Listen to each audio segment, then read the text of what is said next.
تو ہندی ورڈ جو اس کے لیے ایکویلنٹ ہو سکتا ہے وہ چودھری ہے. تو یہ برنی ہی لکھتا ہے کہ اس کا ایکویلنٹ ہے. اچھا یہ جو خوت ہے یہ شاید پرشین ہو سکتا ہے کیونکہ وہ جو خات یا کھاتا ایک آپ سمجھے ایک رجسٹری یا ایک ڈیڈ خط بھی پرشین میں استعمال کیا جاتا ہے. اس طرح سے کھاتا بھی شاید وہ لوگ جو یہ مطلب خط لے کے جائے اور پھر ریونیو کلیکٹ کرے وہ کھوتوز تھے. اور سامنت امیر خسرو ان کے لیے ٹرم استعمال کرتا ہے. اب جب آپ علاؤدین کو دیکھو گے تو وہ پیزنٹ کے ساتھ ڈائریکٹ ایک کنٹیکٹ قائم کرنا چاہتے تھے اور پھر اس کے ساتھ جو یہ کھوتوز تھے، مقدمز تھے، چودھریز تھے، یہ تو خود کوئی ٹیکس نہیں دیتے تھے اور پورا اپنا وہ برڈن پیزنٹ پہ ڈالتے تھے. تو علاؤدین کی یہ کوشش تھی کہ ایک ڈائریکٹ کنٹیکٹ ہو اور یونیفارم ایک ٹیکسیشن ہو، یعنی جس طرح ایک بالہار عام پیزنٹ ہے اور پھر اس علاقے کا چودھری یا مقدم ہو، ہر کوئی ایک طرح کا ٹیکس دے. تو پتہ چلتا ہے کہ انہوں نے اس کو مساحت یعنی میجرمنٹ کے بعد ایک کلٹیویٹر ٹیکس دے گا. اور یہ وہ ٹرم جو وفائی بیسواں یعنی 1/20 تو ہر بیگھا زمین کا 20واں حصہ یہ دے. اور یہ بالہار اور جو یہ مقدم یا چودھری ہر ایک کو یہ دینا ہوگا. اس کے ساتھ ساتھ ان کا پاور اور کرٹیل کرنے کے لیے اس نے یہ کہا کہ پاسچر لینڈ یعنی جس کو ہم چرائی کہتے ہیں تو اس کو ڈیفائن کیا جائے. یعنی آپ کے جو گھر کے مویشی ہے کیٹل وہ اس جگہ وہ گھاس چرنے کے لیے آتے ہیں گریزنگ کے لیے، تو اب آپ کو اس پاسچر لینڈ پہ ٹیکس دینا پڑے گا جس کے لیے وہ یہ جو چرائی ٹیکس ہوتا تھا. پھر انڈیویجول ہاؤسز پہ اس کو گری یا گڑی ٹیکس وہ دینا ہوتا تھا. تو یہ ڈائریکٹ ایک کنیکشن اسٹیبلش کرنے کے لیے پیزنٹ اور اسٹیٹ کے درمیان. اب آپ دیکھیے کہ یہ جو ٹیکس تھا اس کو 50% یعنی آپ سمجھے آدھا ٹیکس 50% جو بھی آپ کی پروڈکشن نکلتی ہے لینڈ سے وہ آپ کو اسٹیٹ کو دینی پڑے گی. اب یہ جو وفائے 20واں یعنی وفا جو ییلڈ ہے اور 20واں حصہ، تو ہم سمجھتے ہیں کہ شاید یہ ایڈیشنل یعنی ہر بیگھا زمین جو تقریباً 1.6 کنال کے قریب آتا ہے، تو ہر بیگھا زمین کا جو آپ کا پروڈکشن وہاں سے نکلے گی اس کا 20واں حصہ آپ کو اسٹیٹ کو دینا پڑے گا. تو ایک تو ہاف پروڈکشن اس کے ساتھ ساتھ یہ 20واں حصہ. اور ایک اور جو اس میں سمجھنے والی بات ہے کہ یہ کس جگہ پہ اس کو امپلیمنٹ کیا گیا، تو اگر آپ مورلینڈ کو دیکھو گے تو وہ لکھتے ہیں کہ یہ دلی ہے یعنی بائی ڈگریز یعنی دھیرے دھیرے کر کے پہلے دلی میں، اس کے بعد دوآب میں، پھر ایسٹ آف روہیل کھنڈ اودھ اور بہار کو چھوڑ کے، پھر جو کچھ حصے مالوا کے تھے اور راجپوتانہ کے گجرات کو چھوڑ کے، اس طرح سے جو پنجاب تھا ملتان کو چھوڑ کے آپ سمجھے کہ اس علاقے میں اس ریگولیشن یا ضوابط کو امپلیمنٹ کیا گیا. تو اچھا اب یہ جو موٹیو تھا علاؤدین کا کہ ایک ڈائریکٹ کنیکشن اسٹیبلش ہو، لیکن پتہ چلتا ہے کہ اس کے لیے ایک ریونیو مشینری کی بہت زیادہ ضرورت، یعنی بہت زیادہ آفیشلز کی ضرورت تھی، محاصل جو عامل تھے، اسی طرح سے امستاذ، پھر چودھری، مقدم یعنی جو یہ کلیکٹ کر کے دے اسٹیٹ کو. تو اسی وجہ سے کچھ کہتے ہیں کہ جو ریونیو ڈپارٹمنٹ میں اس سے ایک بے انتہا کرپشن جنم لیا اس چیز نے، کیونکہ بہت زیادہ ریونیو آفیشلز کی ضرورت پڑی تاکہ وہ ڈائریکٹ کنیکٹ کرے.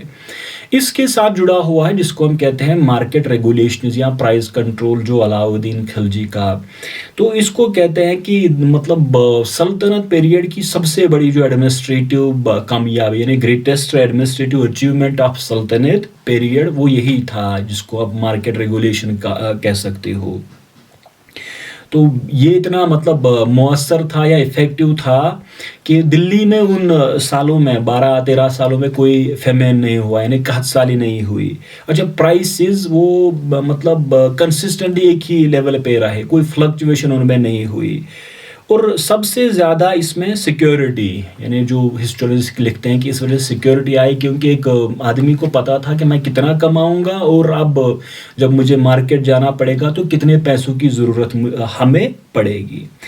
اب یہ کس لیے علاؤدین نے انٹروڈیوس کیے تھے مارکیٹ ریفارمز؟ تو ڈیبیٹ ہے، اگر آپ دیکھو گے تو موسٹ پروبیبل جو ملٹری نیڈز تھی ان کی، راجپوتانہ میں ایکسپیڈیشنز، گجرات میں ایکسپیڈیشنز، پھر لگاتار منگول انکرشنز ہو رہے تھے، یعنی لگاتار منگول ہندوستان پہ حملے کر رہے تھے، تو ایک بڑی آرمی بلڈ کرنے کے لیے اور پھر آرمی کے جو ایکسپینڈیچر تھا اس کو پورا کرنے کے لیے، پھر اتنی بڑی آرمی جب آپ بناتے ہو تو پھر اگر ان کی سیلری کم ہو تو وہ افورڈ نہیں کر سکتے ہیں کہ جو کماڈیٹیز یا فوڈ آرٹیکلز، ڈریس وغیرہ یا گھریلو سامان اس کو افورڈ نہیں کر سکتے تھے.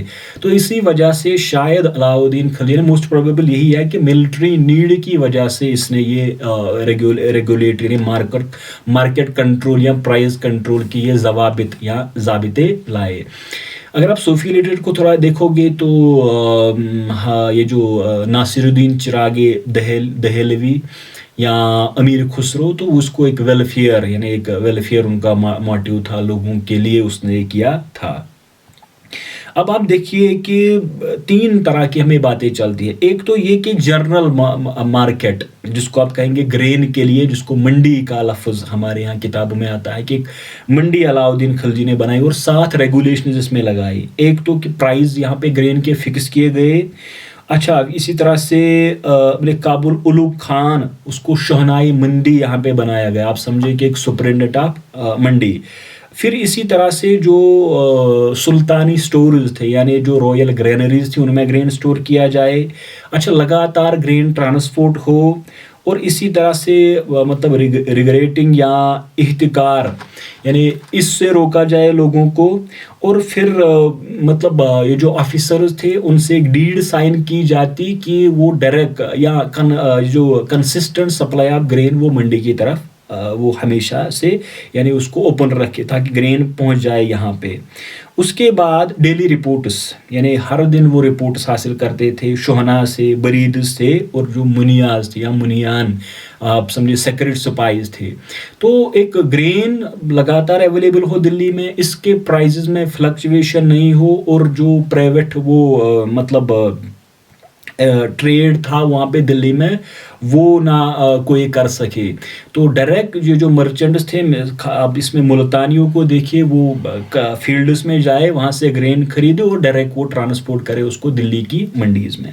اس کے بعد ایک اور چیز یہاں پہ مطلب جس کو ہم سرائے عدل کہتے ہیں، یعنی سرائے عدل پیلس آف جسٹس کا مطلب اس کی ٹرانسلیشن ہوتی ہے. تو یہ ایک سبسڈائزڈ مارکیٹ تھا، یعنی سبسڈی جہاں پہ ملتی ہر طرح کے آرٹیکلز، یعنی کموڈیٹیز جو تھی.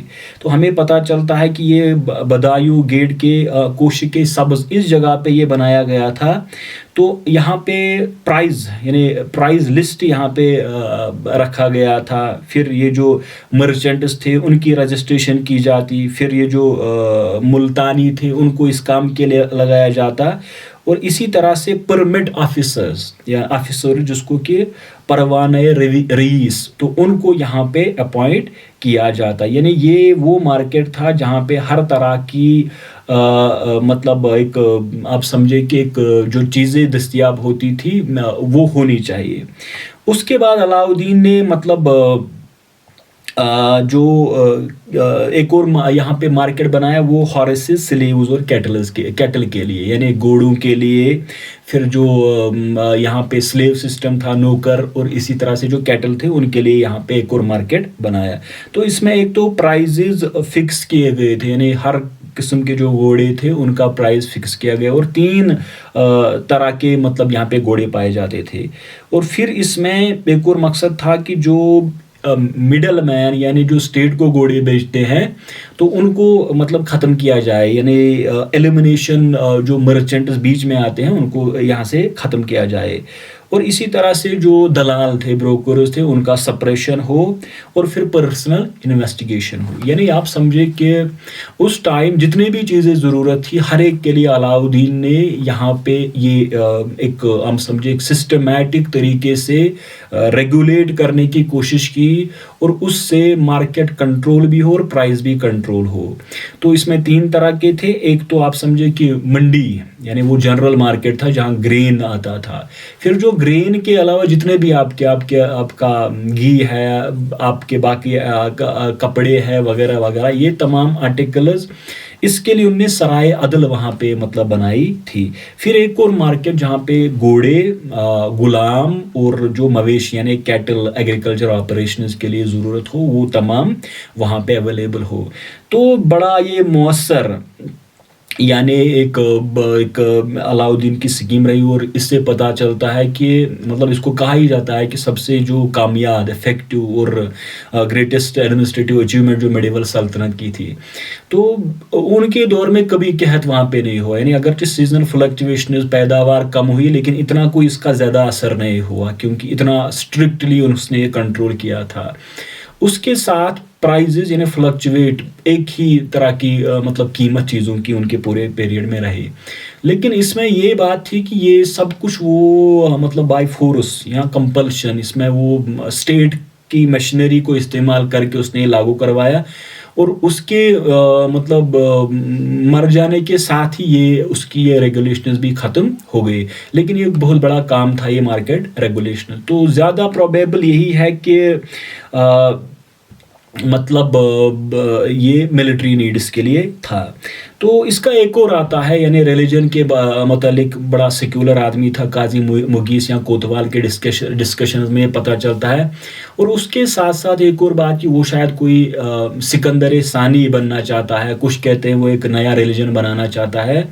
تو یہ تو ہے کہ وہ مطلب کوئی خاص زیادہ اس کو مذہب کے ساتھ دلچسپی نہیں تھی، بلکہ وہ سمجھتا تھا کہ جو اسٹیٹ کے لیے بہتر ہے میں وہی کروں گا. تو اب ہم نیکسٹ پارٹ میں اس میں مطلب ان کے جو سکسیسرز ہیں ان پہ ہم بات کریں گے، اور اسی پہ اس کو کنکلوڈ کر کے بعد میں جب ہم اکانومی پہ یا پالیٹی پہ بات کریں گے تو اس میں اور اس کو تھوڑا بہت ڈسکشن کریں گے. Thank you.